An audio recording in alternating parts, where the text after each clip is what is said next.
Hello बच्चों, let's read the question. The question is, for the network shown, find the potential difference between point A and B and between B and C in the steady state. तो steady state में हमको A और B जो यहाँ पर है इनके बीच में एक तो निकालना है हमें potential difference, और एक B और C जो यहाँ पर है उन दोनों के बीच में हमें क्या निकालना है, potential difference calculate करना है। तो देखिए, एक तो सबसे पहली चीज जो की कॉन्सेप्ट में हमें पता होनी चाहिए, इसमें हमसे बात की जा रही है स्टडी स्टेट की। स्टडी स्टेट का मतलब क्या होता है कि वो टाइम जब स्टडी स्टेट, ठीक है, स्टडी स्टेट जिसमें करंट का फ्लो जो होता है वो जीरो होता है और हमारा जो कैपेसिटर होता है वो फुली चार्ज होता है। कैपेसिटर जो होता है वो क्या होता है, फुली चार्ज होता है।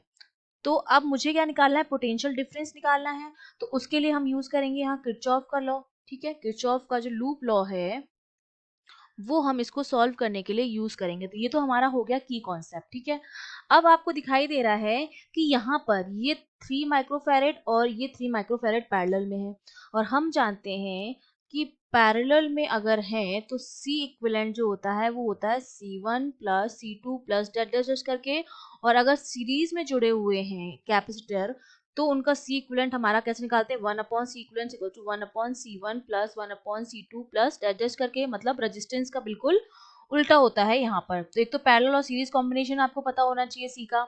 दूसरा, जो हमारे पास चार्ज होता है Q, वो होता है CV के बराबर। तो हमें क्या निकालना पड़ेगा, चार्ज भी निकालना पड़ेगा। फुली चार्ज कैपेसिटर होगा तो कितना चार्ज रहेगा वो हमें निकालना पड़ेगा। वो हम निकालेंगे इस फॉर्मूले से, Q इक्वल्स टू CV से। ठीक है, और ये हमें यहाँ पर रेजिस्टेंस भी जुड़े हुए हैं और कैपेसिटर भी जुड़े हुए हैं, मतलब बेसिकली हमारा क्या हो गया, एक RC सर्किट जो है वो हमें गिवन है। ठीक है, अब आपको दिखाई दे रहा है कि ये 3 और 3 माइक्रोफैराड पैरेलल में है, तो 3 और 3 का 6 हो जाएगा, और ये 1 और 1 जो है, ये वाली चीजें जो हैं ये दोनों जो हैं वो भी पैरेलल में है। ठीक है, और ये जो दोनों हैं वो भी आपके किस में है, पैरेलल में है। अब अगर मैं इसका दूसरा डायग्राम बनाऊं तो ये डायग्राम मेरा कुछ इस तरह का बन जाएगा। अगर यहाँ पर मैं डायग्राम बनाऊं तो ये 3 और 3 का हो जाएगा 6। तो यहाँ पर मैं इस तरह से बना सकती हूँ, ये तो मेरा हो गया 6 माइक्रोफैरेड, फिर यहाँ पर आपका बी पॉइंट है, फिर यहाँ पर 1 और 1 का हो गया 2 माइक्रोफैरेड। ठीक है, फिर यहाँ पर एक 1 माइक्रोफैरेड जुड़ा हुआ है इस तरह से, 1 माइक्रोफैरेड इस तरह से, और यहाँ पर फिर एक बैटरी। अब देखिए, हमसे बी और सी के बीच में पूछा जा रहा है, तो बी और सी के बीच में भी कोई रेजिस्टेंस नहीं, क्योंकि जब करंट जीरो जा रही है इस रेजिस्टेंस में, सपोज इसमें भी करंट जीरो है और इसमें भी करंट जीरो है, तो जो पोटेंशियल होता है वी वो एक हमारा क्या होता है, आई इंटू आर के बराबर होता है। जब आई जीरो है तो ये पोटेंशियल डिफरेंस इनके अक्रॉस जो होगा वो भी क्या होगा, जीरो होगा। तो इन दोनों के अक्रॉस कोई पोटेंशियल डिफरेंस नहीं बनेगा, तो इन दोनों को सर्किट में लेने का कोई मतलब ही नहीं है। और हमारे जो पॉइंट्स हैं बी और ए के बीच में, वो वैसे भी रेजिस्टेंस आ नहीं रहा है, और बी और सी के बीच में भी रेजिस्टेंस नहीं आ रहा है, तो इनको हम क्या करेंगे, हटा देंगे। तो यहाँ से फिर ये दोनों मेरे किससे जुड़े हुए हैं, एक बैटरी से जुड़े हुए हैं। यहाँ पर ये मेरे पास एक बैटरी जुड़ी हुई है जो कितने की है, 100 वोल्ट की बैटरी है, प्लस माइनस। ठीक है, तो अब मेरे पास जो सर्किट बचा है वो इतना ही सर्किट बचा है मेरे पास, दो 6 माइक्रोफैरेड के हैं और ये 1 माइक्रोफैरेड के हैं। अब यहाँ पर पॉइंट मेरा जो है वो अगर डी ले लूं और ये ए है, तो डी और ए के बीच में कुछ भी नहीं है, तो यहाँ पर जो मैं बी और डी के बीच में निकालूंगा वही मेरा बी और ए के बीच में होगा। और यहाँ पर मेरा क्या था, सी पॉइंट था, अगर यहाँ पर मैं ई ले लूं तो यहाँ पर जो बी और ई के बीच में निकालूंगा वही मेरा बी और सी के बीच में होगा। ठीक है, तो अब देखिए, ये जो 1 माइक्रोफैरेड है उसका तो कोई लेना देना नहीं है।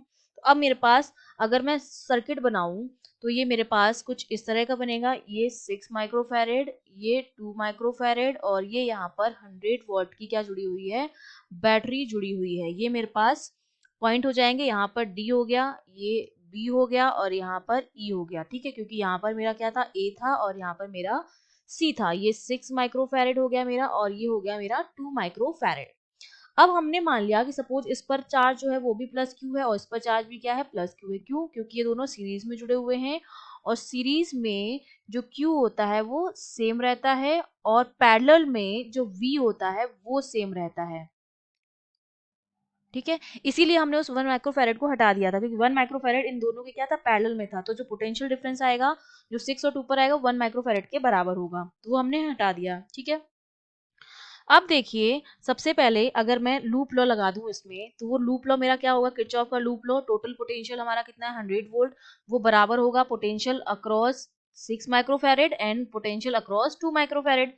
तो पोटेंशियल हमारा किस तरह से निकालते हैं, Q इक्वल्स टू CV होता है, तो V मेरा क्या हो जाएगा, Q अपॉन C के बराबर। तो इस पे मैंने चार्ज माना Q अपॉन C, इसका कितना है 6 माइक्रोफैरेड, प्लस इसका भी Q है और अपॉन इस पर कितना है 2 माइक्रोफैरेड, और ये माइक्रोफैरेड है तो इंटू 10⁻⁻6, और यहाँ पर भी इंटू 10⁻⁻6।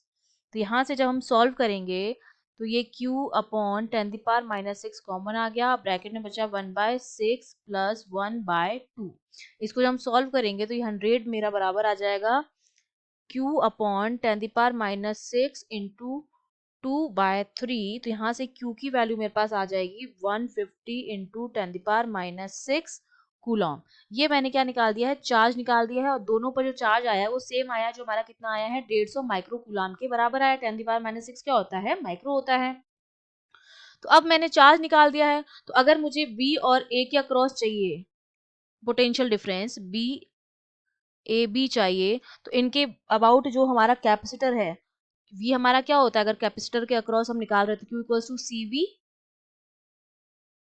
तो V हमारा क्या आ जाएगा, Q अपॉन C के बराबर आ जाएगा। तो देखिए Q तो मेरा गिवन है, अगर AB के बीच में निकाल रही हूँ तो Q मेरा आया है 150 इंटू 10⁻⁻6 अपॉन C की वैल्यू कितनी है 6 इंटू 10⁻⁻6, तो ये मेरे पास कितना आ जाएगा 25 वोल्ट आ जाएगा।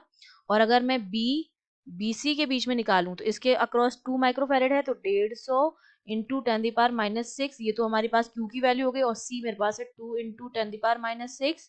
तो इसको जब हम सॉल्व करेंगे तो इन दोनों के अक्रॉस जो हमारे पास आ जाएगा वैल्यू रखेंगे तो ये आ जाएगा 75 वोल्ट। मतलब 100 वोल्ट जो है वो क्या होगा, डिवाइड होगा, क्योंकि मैंने अभी कहा सीरीज में Q तो सेम रहता है लेकिन V जो होता है वो क्या होता है, डिवाइड होता है। ठीक है, तो टोटल हमारा 100 वोल्ट था, वो इस पर डिवाइड हो गया और इस पर डिवाइड हो गया, और वो किसके रेशियो में डिवाइड होगा, कैपेसिटेंस के रेशियो में डिवाइड हो गया। तो इस पर तो आया है मेरा 25 वोल्ट और इस पर मेरा आया है 75 वोल्ट। टोटल कितना आ रहा है, 100 वोल्ट आ रहा है। तो ये 100 वोल्ट हमारा किस पे, दोनों पर क्या हो गया, डिवाइड हो गया है। तो हमारे पास बी ए बी के क्रॉस भी आ गया है और बी बी सी के क्रॉस भी पोटेंशियल डिफरेंस आ गया है। I hope you understood well. All the best.